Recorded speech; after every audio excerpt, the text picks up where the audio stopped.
성도 여러분 안녕하십니까? 2022년 4월 21일 목요 새벽 말씀 함께 나누겠습니다. 함께 나누실 하나님 말씀은 에스라서 10장 1절에서 15절까지입니다. 오늘 본문에서는 이방인과 결혼한 이스라엘 범죄에 대한 회개가 기록되어 있습니다. 본문을 통해 회개할 때 소망이 있다는 것과 죄는 즉시 회개해야 한다에 대한 말씀 함께 나누겠습니다. 첫째 묵상할 내용은 회개할 때 소망이 있다는 것입니다. 본문 1절에 보시면 에스라가 하나님의 성전 앞에 엎드려 울며 기도하여 죄를 자복할 때에 많은 백성이 크게 통곡하매 이스라엘 중에서 백성의 남녀와 어린아이의 큰 무리가 그 앞에 모인지라 라고 하였습니다. 에스라는 이스라엘 백성들이 하나님의 백성으로서의 정체성을 잊어버리고 또 하나님의 말씀을 거역하여 이방인과 결혼한 것에 대해 슬퍼하며 성전 앞에서 엎드려 울며 기도하여 죄를 자복하였습니다. 그럴 때 많은 백성이 크게 통곡하며 많은 무리가 그 앞에 모였다고 하였습니다. 그리고 본문 2절에 보시면 엘람 자손족 여히엘의 아들 스가냐가 에스라에게 이르되 우리가 우리 하나님께 범죄하여 이 땅 이방 여자를 맞이하여 아내로 삼았으나 이스라엘에게 아직도 소망이 있나니 라고 하였습니다. 여기서 스가냐라는 사람이 나오는데 그는 에스라에게 자신들이 하나님께 범죄했지만 아직도 소망이 있다 라고 하였습니다. 이 스가냐가 한 말, 즉 우리에게 아직도 소망이 있다 라는 것은 정말 중요한 교훈입니다. 하나님께 범죄한 자에게도 소망이 있습니다. 왜 그렇습니까? 회개할 때 하나님이 다시 회복시켜 주시고 은혜를 주시기 때문입니다. 본문 3절에 보시면 곧 내 주의 교훈을 따르며 우리 하나님의 명령을 떨며 준행하는 자의 가르침을 따라 이 모든 아내와 그들의 소생을 다 내보내기로 우리 하나님과 언약을 세우고 율법대로 행할 것이라 라고 하였습니다.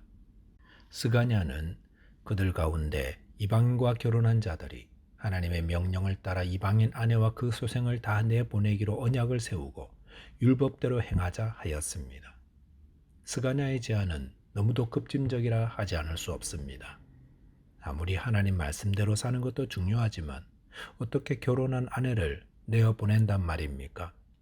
그리고 그 사이에 태어난 자녀들까지 어떻게 다 내어보냅니까? 그런데 스가냐의 제안이 의미하는 바가 무엇인지를 살펴보면 그렇게 할 때라야 이스라엘에게 소망이 있다는 것을 알 수 있습니다. 즉 이방인 사이에 태어난 자녀들이 이방인 모친에게서 불신앙과 우상 숭배에 대한 영향을 받게 되고 이돌로에 머지않아 이스라엘 사회에 하나님을 멀리하게 되는 일이 나타날 것이 분명할 것입니다. 그러므로 정말로 하나님만 경외하며 우상을 멀리하는 그런 순수한 신앙 공동체를 세우려면 그들 가운데 있는 이방인 아내뿐 아니라 그 사이에 태어난 자녀들도 다 내어보내야 한다라는 것입니다. 이것은 무엇을 의미하겠습니까? 하나님께 범죄한 자에게 소망이 있으려면 이와 같이 철저한 회개가 있어야 한다라는 것입니다. 스가냐의 제안을 다른 말로 표현한다면 철저한 회개 없이는 소망이 없다입니다. 하나님께 범죄한 자에게 소망이 있으려면 철저한 회개가 있어야 합니다. 예수님도 동일한 말씀을 하셨습니다. 마태복음 5장 29절 말씀에서 만일 내 오른눈이 너로 실족하게 하거든 빼어내버리라. 내 백체 중 하나가 없어지고 온몸이 지옥에 던져지지 않는 것이 유익하며 라고 하였습니다. 이 말씀에 보시면 오른눈이 우리를 실족하게 하거든 이라고 하였습니다. 그런데 우리가 볼 때는 양쪽 눈을 다 함께 봅니다. 그런데도 오른눈이 너를 실족하게 하거든 이라는 말씀은 그와 같은 마음으로 철저하게 회개해야 소망이 있다라는 것입니다. 회개는 단호하며 급진적이어야 합니다. 삭개오도 소망 없는 자였지만 급진적인 회개를 통해 소망의 사람이 되었습니다. 저와 여러분께서 서서히 회개하는 자가 아니라 단호하게 회개하는 소망의 사람 되시기 바라겠습니다. 두 번째 묵상할 내용은 죄는 즉시 회개해야 한다는 겁니다. 본문 7절에 보시면 유다와 예루살렘에 사로잡혔던 자들의 자손들에게 공포하기를 너희는 예루살렘으로 모이라 라고 하였습니다. 스가랴의 말에 격려를 받은 에스라는 유다와 예루살렘에 있는 백성들을 한자리에 불러 모았습니다. 본문 8절에 보시면 누구든지 방백들과 장로들의 훈시를 따라 3일 내에 오지 아니하면 그의 재산을 정몰하고 사로잡혔던 자의 모임에서 쫓아내리라 하매 라고 하였습니다. 에스라는 매우 엄한 명을 내렸습니다. 그것은 그만큼 그들이 다루려는 사안이 급하고 중요했기 때문이었습니다. 본문 9절에 보시면 유다와 베냐민 모든 사람들이 3일 내에 예루살렘에 모이니 때는 아홉째 달 20일이라 무리가 하나님의 성전 앞 광장에 앉아서 이 일과 큰 비 때문에 떨고 있더니라고 하였습니다. 유다와 베냐민 모든 사람들이 3일 내에 예루살렘에 모였다고 했습니다. 그런데 백성들은 하나님 성전 앞 광장에 모여 두 가지 일로 떨고 있었습니다. 한 가지는 그들이 이방 여인을 아내로 맞이하여 하나님의 진노를 샀다는 사실과 또 그날 내린 큰 비 때문이었습니다. 본문 10절과 11절에 보시면 제사장 에스라가 일어나 그들에게 이르되 너희가 범죄하여 이방 여자를 아내로 삼아 이스라엘의 죄를 더하게 하였으니 이제 너희 조상들이 하나님 앞에서 죄를 자복하고 그의 뜻대로 행하여 그 지방 사람들과 이방 여인을 끊어버리라 하니 라고 하였습니다.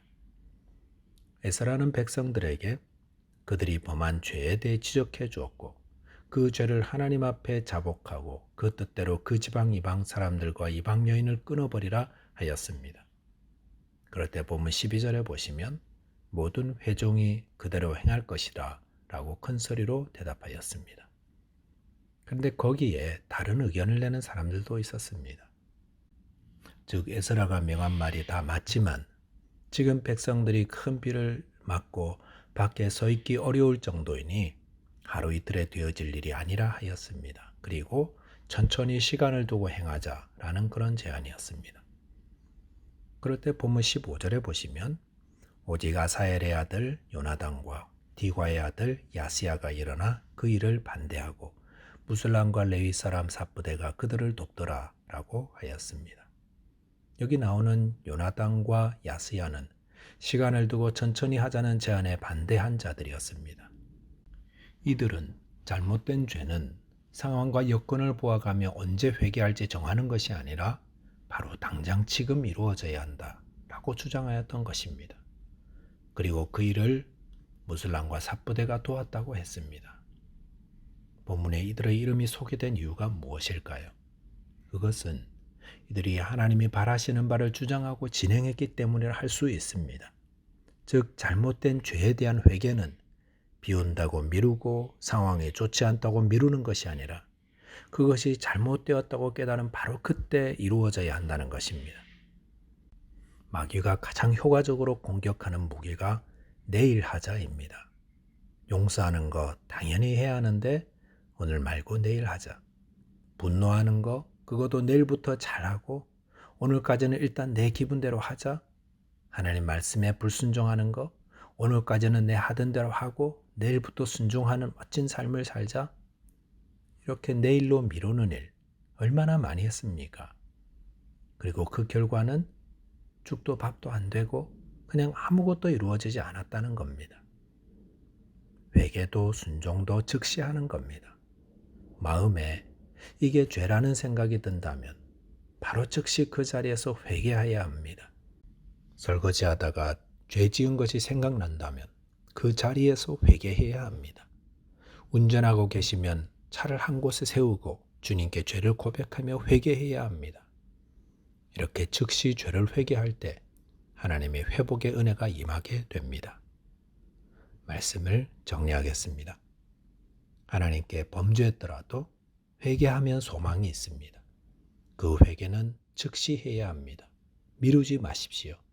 죄가 떠오르는 매 순간마다 회개하는 자 되어야 합니다.